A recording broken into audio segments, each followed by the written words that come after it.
నమస్తే. నాగర్ కర్నూలు జిల్లా తిమ్మాజిపేట మండలం అప్పాజిపల్లి లక్ష్మీ నరసింహ పాదాల చెంత వాల్మీకి మహర్షిని నెలకొల్పుతున్నారు. మరి ఇక్కడ కూడా గుడిలో కూడా సీతారామచంద్రుని పాదాల చెంత కింద వాల్మీకి నెలకొల్పి పైన సీతారాములను కూడా నెలకొల్పుతున్నారు. చాలా గొప్ప విషయము. విగ్రహం చాలా పెద్దగా ఉంది. ఎందుకంటే ఏదో చిన్నగా పెట్టామా అనుకుంటా దాన్ని ఎన్ని రోజులు కష్టపడరు కానీ చాలా పెద్ద విగ్రహం తీసుకొచ్చారు. మరి సిద్ధప్ప ఏం పేరు పెద్ద మంచి గట్టి చెప్పాలి ఎల్లయ్య. మరి సిద్ధప్ప పాత్రను ఈ సంవత్సరం త్యాగం చేసి మరొకరికి మొన్న సంవత్సరం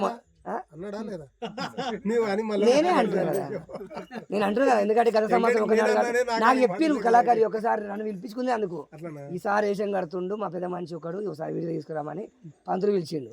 ఇక మళ్ళీ వాళ్ళకి వీలైతలేదు, ఒకసారి కడతామని చెప్పారని చెప్పిండు. నేను కూడా మొన్న రాజీనామా చేయమని కూడా మొన్న వీధిలో కూడా మాట్లాడిపోయి సీనియర్లు రాజీనామా చేస్తే కొత్త వాళ్ళు వస్తారు. అబ్బా అది నా బాధ. వాళ్ళ నోటి అంట అన్నాడకపోయి నేను చెప్తున్నా. సరే ఆశ ఉంటే ఒక 5 నిమిషాల పాత్రలు తీసుకోవచ్చు. ఎందుకంటే కళ మీద ఉండగా ఒక 5 నిమిషాలు ఒక ఏదైనా ప్రారంభం కూడా చేయొచ్చు. మీతో కూడా వేరే వాళ్ళకి ఇవ్వాలని కోరుకుంటాను. ఎందుకంటే వాళ్ళు అనకపోయినా ఎందుకంటే నేను అన్ని ఊళ్ళు తిరుగుతున్నాను కనుక సీనియర్లు వెనక్కి జరిగితేనే మరి కొత్త వాళ్ళకి అవకాశం వస్తుంది. ఎల్లకాలం అంటే కుదరదు. ఎందుకంటే కొన్ని వల్ల సీనియర్లు అట్టనే ఉండడం వల్ల కూడా ఆడలు బంద్ అయిపోతున్నాయి, రాలేకపోతున్నావు. వాడిని పెద్ద మనిషి నువ్వు వెళ్ళు, ఇప్పుడు నువ్వు అన్నావు జరగొద్దని నువ్వు అంటున్నావు, నువ్వు అనలేవు, కొత్త లేలేవు. దయచేసి మరి నీకు పాత్ర మీద మమకారం ఉండదు కనుక ఒక 5 నిమిషాలు పాత్ర తీసుకొని మిగతా వాళ్ళకి అప్పచెప్పి మరి అందరిని ఇంకొన్ని ప్రోత్సహించాలని కోరుకుంటున్నాను. మరి పాత్ర రాలేదు దాన్ని కూడా మనం పోయి ఉన్నాం. కానీ మాకు కావాల్సింది ఏంటంటే సరే ఎంతో అంతో భక్తితో విశ్వాసంతో మాట్లాడేది కానీ కావాల్సింది మనకు ఆత్మవిశ్వాసం పెద్దది, జ్ఞానం కావాలి. పాత్రలు ఎన్నైనా కట్టవచ్చు, 90 పాత్ర కట్టవచ్చు. దానికి నిజాతి నడచడే నిశ్చయం, న్యాయం చేయాలి. న్యాయం నిజాతి ఒకటి దానికి అబద్ధం అయితే మాత్రం అడగదు. ఆడితే ఆడవచ్చు 70% నిజం మాట్లాడాలి. అది మమకారం కానీ అహంకారం కానీ ఈ మాత్రం ఉండదు. మరి ఎల్లయ్య గారు సిద్ధప్ప పాత్ర నేను కూడా చూసిన, నటిస్తాడు. యాక్షన్ కూడా చాలామంది ఏదో పాడినాం అనుకుంటా కంఠం ఉంటే యాక్షన్ ఉండదు, యాక్షన్ ఉంటే కంఠం ఉండదు. మరి వారు మొత్తం నోటికే సిద్ధప్ప పాత్ర మొత్తం అందరూ అదే చెప్పారు, మొత్తం నోటికి అన్న నోటికే చెప్తాడు, మొత్తం నోటికి అని. వారు అనేక గ్రంథాలు కూడా చదివిండు. మొన్న కూడా ఆ భజనలకి తత్వబోధన ఎక్కువ ఇష్టపడాలి. ఎందుకంటే తత్వం బోధపడ్డప్పుడే మనకు వేరే అంశాలు అర్థమవుతాయి. తత్వం బోధపడకుండా ఎంతసేపు రామరామ అవన్నీ చేసినా కొంచెం తక్కువ. ఎందుకంటే తత్వం బాధ ఏందో తెలిస్తేనే దైవత్వాన్ని పడుకోవడం అనేది వారి వాదనే కాదు, నిజమే. నేను కూడా తత్వాలు ఎక్కువ చెప్తుంటా, కానీ ఇప్పుడు తరానికి ఏమో తత్వం ఇష్టం ఉండదు. కానీ తత్వాలు గుళ్ళే రోజు ఒక వారంలో ఒకటైనా తీసుకోండి. ఎవరైనా తత్వం తినడానికి కూడా వస్తారు, వారి కోరిక కూడా నెరవేరుతుంది. మరి మీకు చేతులెత్తి నమస్కరిస్తున్నారు పెద్దవాళ్ళు. మరి ఈ తత్వబోధన ఇష్టమే, నాకు కూడా ఇష్టమే. తత్వబోధ కాదు, తత్వం ఏ విధంగా తరిసి ఏ విధంగా ఆత్మ పరమాత్మ కనుకొని వాల్మీకి చదివింది. కానీ వాల్మీకి రామాయణం పుట్టించినాడు వాల్మీకి. అదే ఋషులకల్లా సత్పురుషు ఆయన. విశ్వామిత్రుడు, వశిష్ఠుడు, జమదగ్ని, భరద్వాజుడు, కశ్యపుడు, విశ్వామిత్రుడు, భృగుమహర్షి వాళ్ళు సత్పురుషు. వాళ్ళు 96 మంది ముందు బ్రహ్మపుత్రుడు. కానీ పెద్ద అగ్రకుల జోకులో పెట్టి అతని పేరు పైన దొంగతనం అని ఒక మోపించి చిన్న చూపు చూసి వీళ్ళు అతన్ని ప్రతిష్ట చేసిన అగ్రకులుజులు. లేకపోతే అందరూ చురులు అంత అధికమైన మానుభవాలటువంటి వాళ్ళ కీర్తిగాంజనాల కింద ఇలా పడిపోయిన వాల్మీకి చరిత్ర అంటే వాళ్ళు తక్కువ. ధన్యవాదాలండి ఎల్లయ్య గారికి. మరి వారితో పాటు ఉన్నారు, ఏం పేరు పెద్ద మనిషి? మా ఇంటి పేరు చిలుకోలం, నా పేరు వెంకటరెడ్డి. మరి పేరు ఇంటి పేరుతో ఇంటి పేరు ఉన్నట్టే చిలుక అనే పేరు పెట్టుకున్నందుకు ఆ చిలుక అనే పదానికి కూడా ఆ పేరు మీరేగా చాలామంది దాతలు కూడా గుడికి నేను పేర్లు కూడా చదివిన. మరి మీ వంశస్థులంతా కూడా చిలుక అని పేరు పెట్టుకున్నందుకు ఆ చిలుక పలుకుల్లాగా మరి శ్రీరామునికి ఇష్టమైన రామచిలుకలాగా మీరు దాన ధర్మాలు అయితేనేమి, అదేవిధంగా భజన కీర్తనలు అయితేనేమి, ముఖ్యంగా మీరు మీ గురించి మీరు చెప్పుకోవద్దు కనుక ఈ ఊర్లో గొప్ప పాత్ర పోషిస్తున్నారు. ఎందుకంటే ఒక నిజం కూడా చెప్పుకోవాలి, చాలామంది కొంచెము రెడ్డిలను కొంచెం ముంగడో మాట ఇంకో మాట మాట్లాడుతుంటారు. కానీ ఇక్కడ నీకున్న గౌరవం ఏంటంటే కళాకారులు అందరూ కూడా నీ మాట తీసేయకుండా ఆ గౌరవం ఇప్పటి వరకు అసలు నేను మీడియా లాగా ఉంటా కనుక అందరి సేవలు అడుగుతుంటాను పంతులు మంచిగా, ఎందుకంటే మేము మీడియా ఏంటంటే ఇక్కడ అక్కడ చెప్తుంటారు అనమాట. ఇంకా అందరూ మంచిగా ఉన్నందుకే కదా మా వాళ్ళు ఎవరు లేరు, ఇప్పుడు నేను ఒక్కనే ఉన్నాను. చాలా గొప్ప విషయం ఎందుకంటే నీ మాట ఎవ్వరు కూడా తీసేయట్లేదు.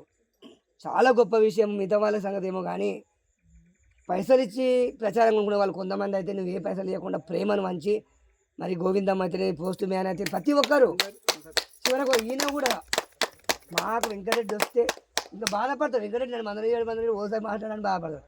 వెంకటరెడ్డితో నిజంగా నీకు ఇంత పెద్ద మనిషి కూడా నీ మీద చాలా ఏమైనా మంచుకుంటాడు. ఫస్ట్ నుండి మంచిగా ఉన్నది.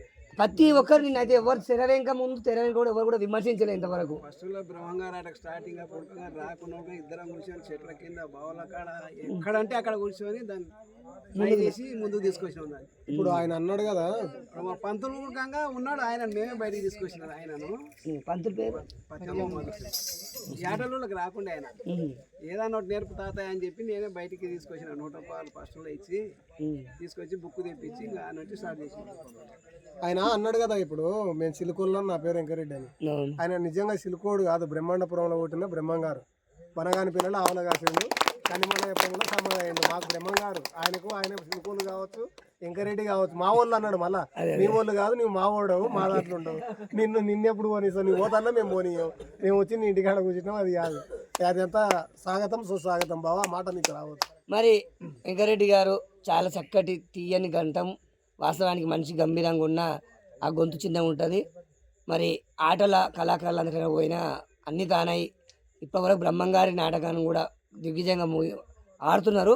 అయితే నాకు ఒక్కసారి బ్రహ్మంగారు అట్టేసి కొత్త ఆటను కూడా తీసుకుని, ఎందుకంటే ఏళ్ళకి ఒకటి ఆడడం కూడా సరైన పద్ధతి కాదేమనిపిస్తుంది. ఒక్కొక్క ఊళ్ళో 40 ఏళ్ళు 50 ఏళ్ళు ఆడుతున్నారు. నేనే ట్రై చేస్తున్నా, బరువు దించుకుందాం, పిల్లల ముందర తెచ్చి వాళ్ళ మీద పెడదాం బాధ్యత అని అంటే వస్తలేరు. ఈ ఒక్క సంవత్సరం దాన్ని విజయవంతం చేయండి. ఈ ఒక్క సంవత్సరం కూడా వీలైనంత వరకు పాతలకు ఒక 5 నిమిషాలు ఇచ్చి కూడా కొత్తలను లాక్కొచ్చి, వీలు కాకపోతే కూడా కొత్తలో కూడా 5 నిమిషాలు కొత్త మొత్తానికి అయితే కలర్ వేపియండి ఈ సంవత్సరంలో. అందుకే మేము కోరుకునేది అదే. ఇప్పుడు సర్పంచ్ కొంచెం ఆలస్యమైనా సరే ఆట ఆయన వస్తే కొంతమంది ఆయన ఎంబడి వస్తారు, పిల్లలు తీసుకొస్తాం, ముంగలు తీసుకొస్తాం అనే బాధ్యత. అందుకే తప్పకుండా వస్తారు.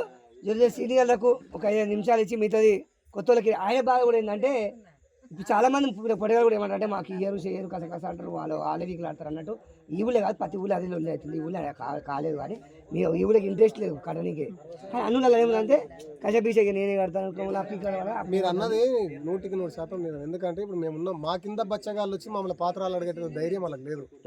అది లేక మేము ఏం చేయాలి, మీ శాతగాక పక్కపోయినాం అనుకో, వాళ్ళు ముందర కూరుకొచ్చే కథలు ఉంటాయి.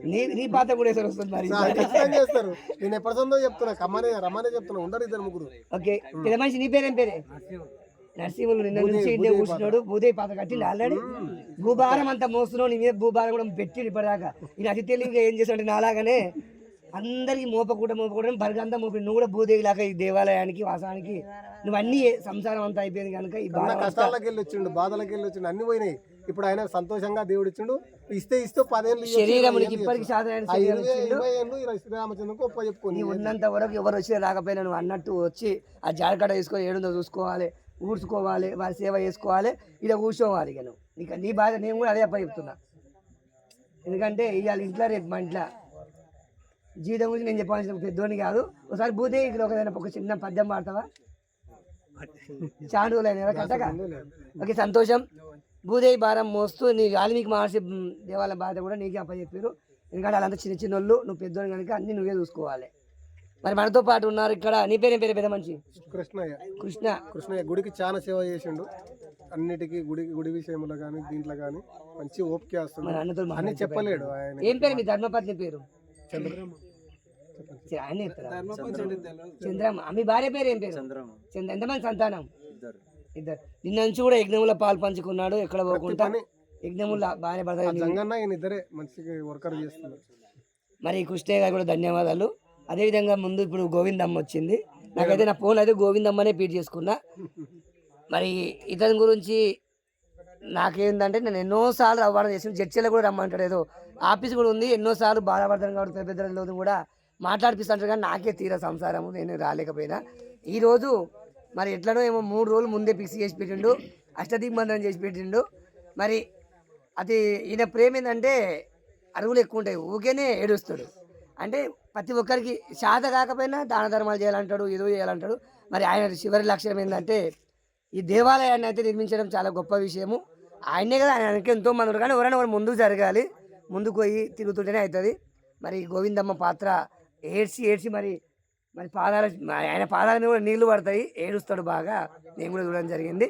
అయితే గోవిందమ్మ కూడా ఏం చెప్తున్నానంటే ఈసారి ఈ ఏషంలో ముందిస్తావా, నడిమధ్యలో ఇస్తావా, వెనకిస్తావా, నీ పాత్ర అది నువ్వే తోలుకొచ్చుకోవాలి, ఎవరు ఎంచుకొని. ఎందుకంటే వాళ్ళు నువ్వు నా పాత్ర పరదాలని అని చెప్పిన ఈసారి కట్టరా మొత్తం కట్టని చెప్పి మొత్తం వద్దు. ఎందుకంటే ఈసారి మరొక నువ్వు సగం కట్టు, ఆ పెళ్లి చేసుకున్నాక ఇస్తావా, చివరంకం నువ్వు తీసుకుంటావా, కానీ మొత్తానికి అయితే నీ పాత్ర కూడా నువ్వే త్యాగం చేయాలి. నాకు ఒకటి అచ్చమ్మ పాత్ర ఒకటే దాన్ని గోవిందమ్మ కూడా ఒకవేళ కడతా అంటే అవకాశం కట్టి ఒకసారి కట్టు, సగం కట్టి. ఎందుకంటే ధరువులకు ఎక్కి మరి ఏమనుకోదు. ఎందుకంటే అయితే ఇంకొకటి నేను చెప్పాల్సింది ఒకటి ఉంది. ఇంత